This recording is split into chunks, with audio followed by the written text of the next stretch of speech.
पुणे जिल्हा गृहनिर्माण फेडरेशन तसेच शासनाच्या पाठिंब्याने एक लोकोभिमुख मोहीम जे सोसायटी धारकांचे प्रश्न प्रलंबित आहेत किंवा सोसायटी कमिटीला आणि सभासदांना येणाऱ्या अडचणी यावरती मार्गदर्शन करण्यासाठी या ठिकाणी शिबिर किंवा मार्गदर्शन या पद्धतीचा कार्यक्रम या ठिकाणी मोशी येथे ट्री टाउन मध्ये आयोजित केलेला आहे।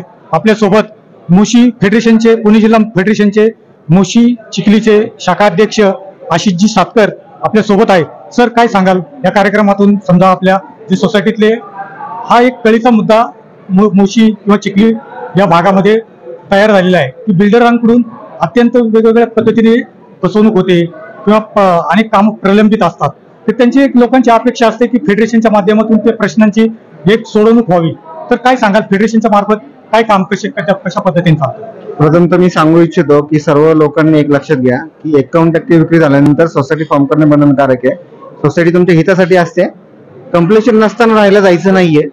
पहिली गोष्ट लक्षात घ्या, कंप्लिशन नसताना राहायला जायचं नाहीये, कारण की तुम्हाला न्याय मागायचा आहे, तुमची कामं कशी पूर्ण करून घ्यायची त्याबद्दल बोलायचं। कंप्लिशन भोगडा प्रमाणपत्र केल्यानंतर तुम्ही निश्चितच जाऊ शकता, त्यामुळे तुमचा इन्शुरन्स क्लेम पण होतो। राहिला प्रश्न बिल्डर्सच्या केसमध्ये, तर तुम्हाला जे बिल्डर्सकडून इनकम्प्लीट होत आहे, म्हणजे ज्यावेळी सोसायटी हँडओव्हर केली जाते तर हँडओव्हर हा कन्व्हिन्स डीड नंतर होतो। बऱ्याच लोकांचा गैरसमज आहे की त्या एक सोसायटी हँडओव्हर झाली, तुमच्याकडे सोसायटी फॉर्म केल्यानंतर मेंटेनन्स साठी दिली जाते, ज्यावेळी तुमचं भोगडा प्रमाणपत्र असतं, ज्यावेळी त्याचं कन्व्हिन्स डीड मध्ये रूपांतर होतं त्यावेळी तुमचे सर्व डॉक्युमेंट्स तुम्हाला मिळतात। त्याचप्रमाणे सातबारा लावून देणं ही बिल्डरची नैतिक जबाबदारी। ही नैतिक जबाबदारी बिल्डरला कशी पूर्ण करायला लागायची, तर त्याची मोफा ऍक्ट मध्ये पण तरतूद आहे आणि रेरामध्ये पण आहे। पण बऱ्याच लोकांना याची माहिती नसल्यामुळं माहिती अभावी चुकीचे निर्णय होतात, 2-2 वर्ष कन्व्हिन्स डीड होत नाहीत, हे समस्या निर्माण होतात। त्याचप्रमाणे जेव्हा आम्ही बेसिकली प्रॉब्लेम फेस करतो की बरेच लोक आम्हाला सांगतात की 2 वर्ष बिल्डरने सांभाळली पण मेंटेनन्सचा हिशोब नाही मला। तुम्ही सर्वांना सांगू इच्छितो की मोफा ऍक्ट 5 खाली तुम्ही बिल्डरवरती दावा दाखल करू शकता। बिल्डरला तो हिशोब देणं, ऑडिटेड करून देणं बंधनकारक आहे, ज्याच्यातून तुमची शिल्लक रक्कम तुमच्याकडे वजा करेल। त्याचप्रमाणे ज्या पद्धतीने बिल्डर्सने टँकरची बिलं वगैरे लावले होते, तर तिथे सुद्धा तुम्हाला बऱ्याच लोकांना याची माहिती नाहीये की पुणे जिल्हाधिकारी कार्यालयामध्ये विविध सोसायट्यांना बोलवण्यात आलं होतं।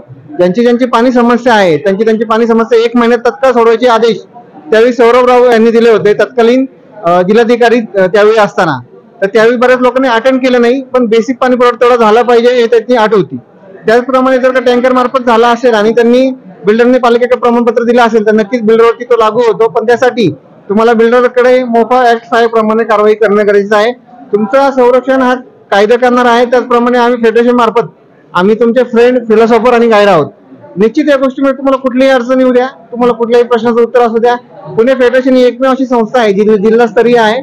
त्याचप्रमाणे ॲफिलेटेड म्हणजे संलग्न आहे ती महाराष्ट्र राज्य फेडरेशन, त्याचप्रमाणे ॲफिलेटेड आहे ती नॅशनल हाऊसिंग फेडरेशन, आणि त्याचप्रमाणे विविध फेडरेशन्सला ती ॲफिलेटेड आहे। त्याचप्रमाणे लवकरच सहकार मित्र हा program national cooperative union of India म्हणजे NCA मार्फत फेडरेशन राबवणार आहे, आणि मोठ्या प्रमाणात हे आता सहकाराचं जाळं प्रत्येक सोसायटीमध्ये पसरवणार आहोत, जेणेकरून याचं जानकारी सर्वांना मिळेल, खास करून महिला वर्गाला भेटावी, जेणेकरून हे जे समस्या क्रिएट होतात की बिल्डरचे इश्यूजचे, त्याचप्रमाणे सोसायटी मेंटेनन्स सांभाळायची। तर एक लक्षात घ्या, सगळ्यात पहिली जर सोसायटी ताब्यात मिळाली असेल, भोगडा प्रमाणपत्र आले, तर पहिले सोसायटी सांभाळायला शिका।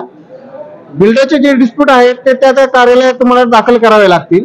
कोणते डिस्प्यूट आहेत, कन्झ्युमर फोरम काय जातं, निबंधक कार्यालय काय जातं, तर तुम्हाला काढा अभ्यास करायची गरज आहे। आपण जर तुमचा अभ्यास होत नसेल तर तुम्ही फेडरेशनच्या ऑफिसमध्ये कधी येऊ शकता।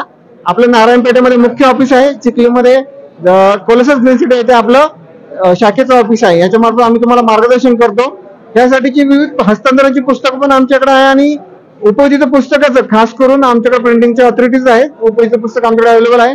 त्याचप्रमाणे बरेच बिल्डर्स काय करतात की नवीन फ्लॅटची स्कीम आहे, मुद्दाम स्वतःकडे ठेवतात, सोसायटी फॉर्म का करून नाही देत की मेंटेनन्स द्यावा लागेल। त्यामुळे लोकांनी एक लक्षात घ्या की सगळ्यात पहिले तुम्हाला सोसायटी फॉर्म करायची आहे, कारण बरेचदा असं होतं की बिल्डर ते न फ्लॅटचं पण बिल्डर त्याच्यातून मेंटेनन्स भागून येतो।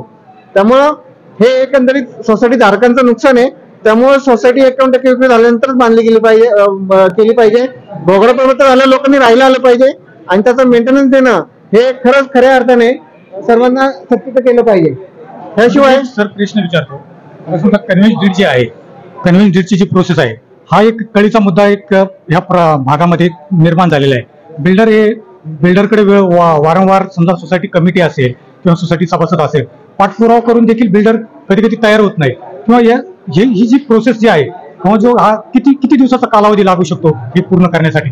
जसं मगाशी याच्यात हा प्रश्न विचारला गेला होता, आपल्या निबंधक कार्यालयातील प्रतिनिधी श्रीकृष्ण भोगे यांनी पण त्याचं उत्तर दिलं आहे की 4 महिने सोसायटी फॉर्मेशन झाल्यानंतर करून घेणं गरजेचं आहे. भोगड प्रमाणपत्र भेटलं पण पाहिजे.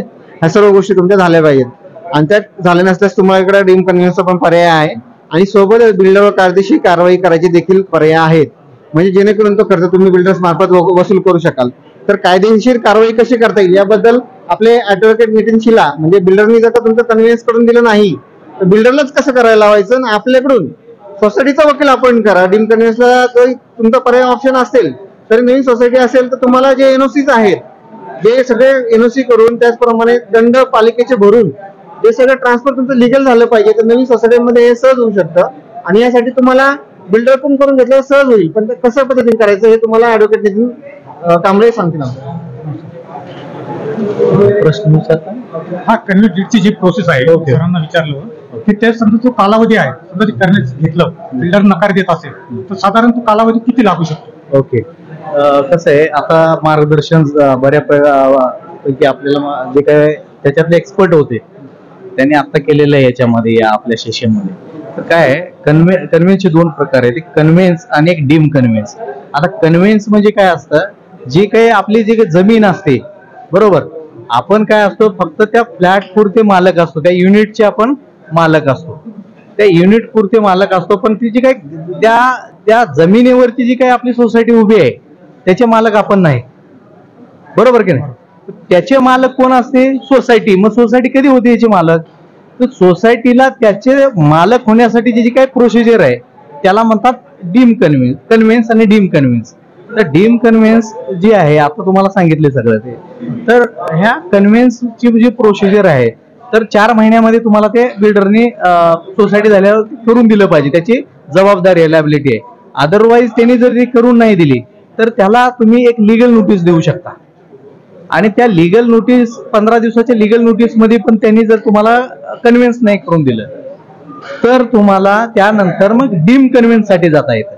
डीम कन्व्हिन्स आपल्याला उपनिबंधक कार्यालयामध्ये त्याचा कायदेशीररित्या त्याची प्रोसिजर अर्ज दाखल करावा लागतो त्याचा, आणि ते झाल्याच्या नंतर त्याची ऑर्डर तुम्हाला विदिन 2-3 महिन्यामध्ये ऑर्डर भेटते, त्याचं सर्टिफिकेट भेटतं. ते सर्टिफिकेट घ्यायचं आणि दुय्यम निबंधक जे काय सब रजिस्ट्रार असतात त्या सब रजिस्ट्रारकडे ते सर्टिफिकेट घेऊन जायचं, तो तिथं तुम्हाला नोंदणी करून देतो. हे साधी सोपी प्रोसेस आहे आणि याच्यासाठी सहकार नेहमी नागरिकांना किंवा जे फ्लॅट धारक आहेत त्यांना कोऑपरेट करत असतं आणि त्यांच्याच बाजूने हा सगळा कायदा झालेला आहे. महत्वाची गोष्ट याच्यात मी सांगू इच्छितो की बऱ्याचदा काय होतं की हे सामायिक मीटिंग बोलवली जाते कन्व्हिन्ससाठी, पण काही जे लोक सभासद नाहीत किंवा लोकनियुक्त प्रतिनिधी पण नाहीयेत अशी लोक येऊन ते सभेमध्ये गोंधळ घालतात जेणेकरून कन्व्हिन्स होत नाहीत. कारण सभेसाठी काय लागतं की तुमचे ठराव लागतात, डीम कन्व्हिन्स साठी पण ठराव लागतात. तुमचा ठराव होणं गरजेचं आहे आणि त्याचा अप्रुव्हल मिळणं गरजेचं आहे. त्यासाठी मी ऍडव्होकेट खरा त्यांना विनंती